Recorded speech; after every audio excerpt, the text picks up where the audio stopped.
This weekend in Iceland, the parliament opened a new session that began with a religious service, with Iceland's elected dignitaries and their spouses getting dressed all fancy and walking over to the cathedral. This is supposed to be sort of a smile, smile, wave, wave deal. But as you can see here in this video, picked up today by Jenny Jardin at boingboing.net, as you can see here, this was not your typical easy stroll over to the church for the lawmakers. Almost nothing is easy in Iceland anymore, not since the country's big banks collapsed 3 years ago in their little Icelandic corner of the global financial crisis. Those banks turned little Iceland into a giant, insane clown casino, a great big phony financial world power that went bust overnight. The whole country essentially busted.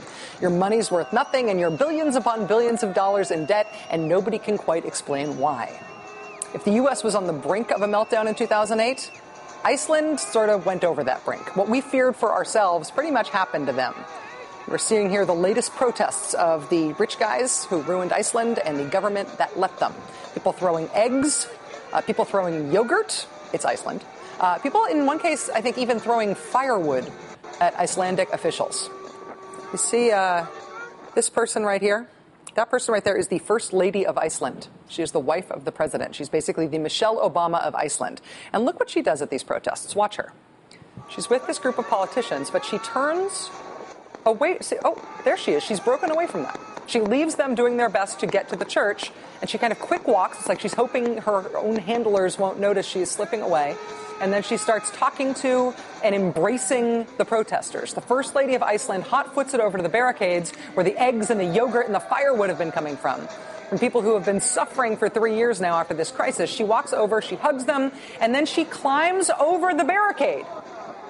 And then in her fancy I'm the First Lady going to church suit, she climbs over the barricade and joins the people who had just been throwing stuff in her general direction.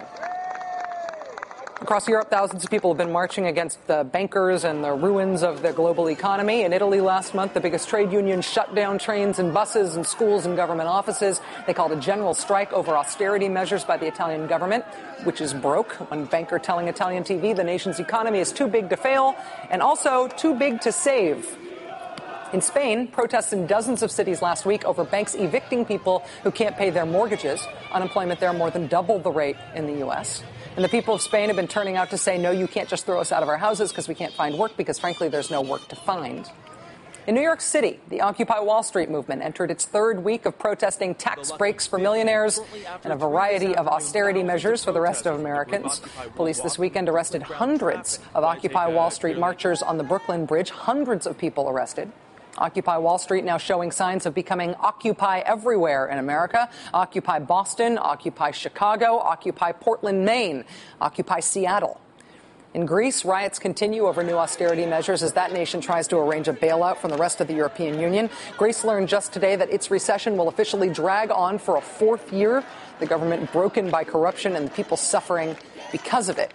If you know anybody who works in banking or finance or global economics, if you know any of those folks and they have seemed a little green around the gills lately, maybe they've been ticking items off their bucket list or getting a little more religion than usual, it may be because they have looked up and realized that, yes, we survived falling off a cliff, but now that cliff is apparently subject to a landslide. The cliff is dissolving and heading right for where we are standing. In other words, the collapse of the American financial system that started at the end of the Bush presidency has been forestalled. As Michael Lewis puts it in his new book, Boomerang, it has been forestalled but not ended. As Mr. Lewis puts it, quote, the financial crisis of 2008 was suspended only because investors believed that governments could borrow whatever they needed to rescue their banks.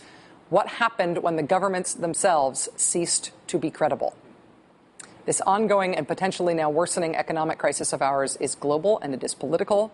It is also local and occasionally tawdry and weird. And one man who has gone to these tawdry and weird places around the globe trying to figure out what went wrong and why and how and who did it is back from his travels and is here. Joining us now in studio for the interview is Michael Lewis, the author of bestsellers and eventual Hollywood films Moneyball and The Blind Side. His latest book is called Boomerang, Travels in the New Third World, that is out today. Michael Lewis, thank you for coming in. Thanks for having me back. Do you believe that the sky is falling?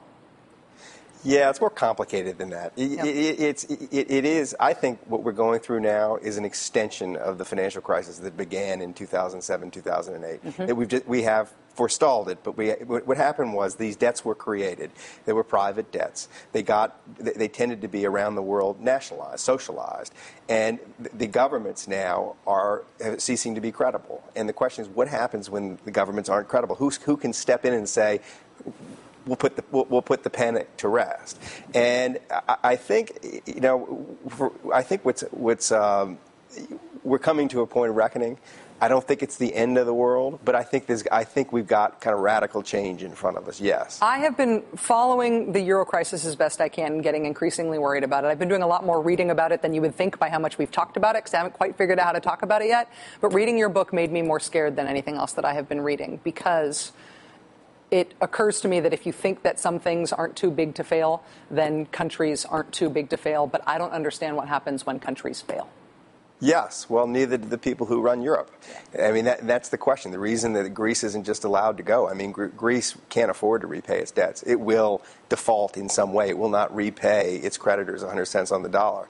The reason that the European Union is desperate to forestall that is that they don't know what happens when it happens. I mean, they do know that, for example, all the banks in Greece will be bankrupt because they own a lot of Greek government bonds. French banks and German banks are going to take big hits.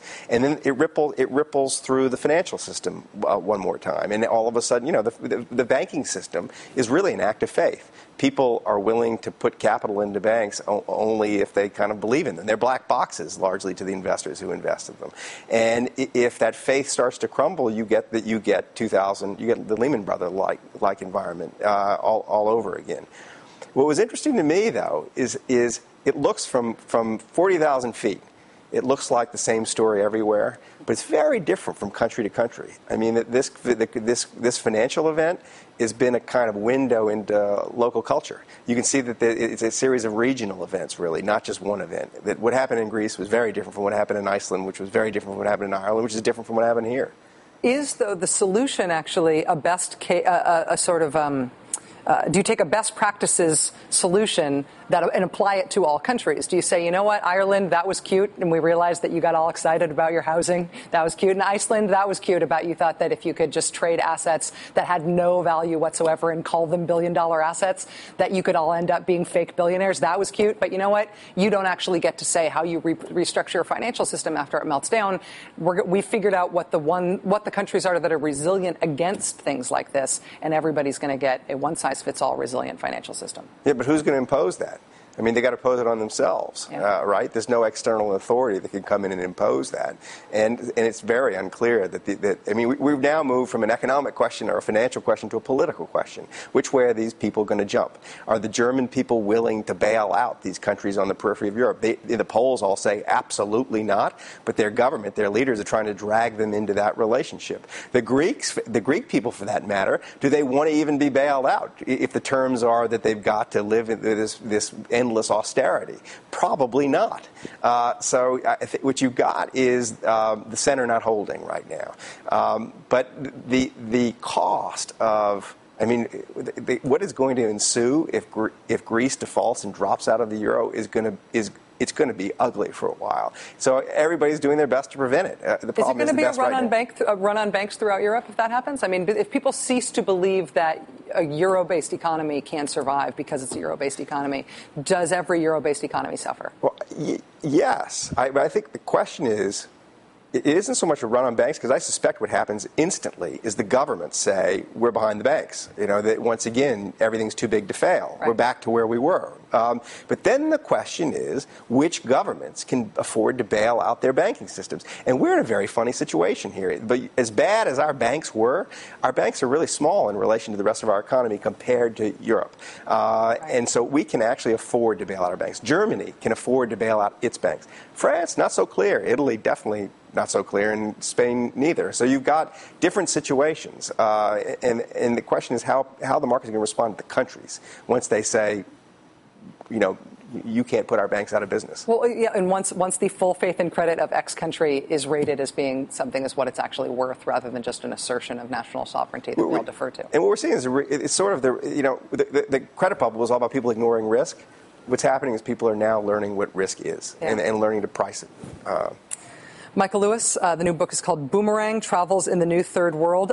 Absolutely terrifying. Really, quite literally kept me up night grinding my teeth. Hope it didn't bore you. Oh, no, I don't grind my teeth for things that bore me. It was just upsetting. But important and beautifully written. Thank you for doing it. Thank you. Thanks.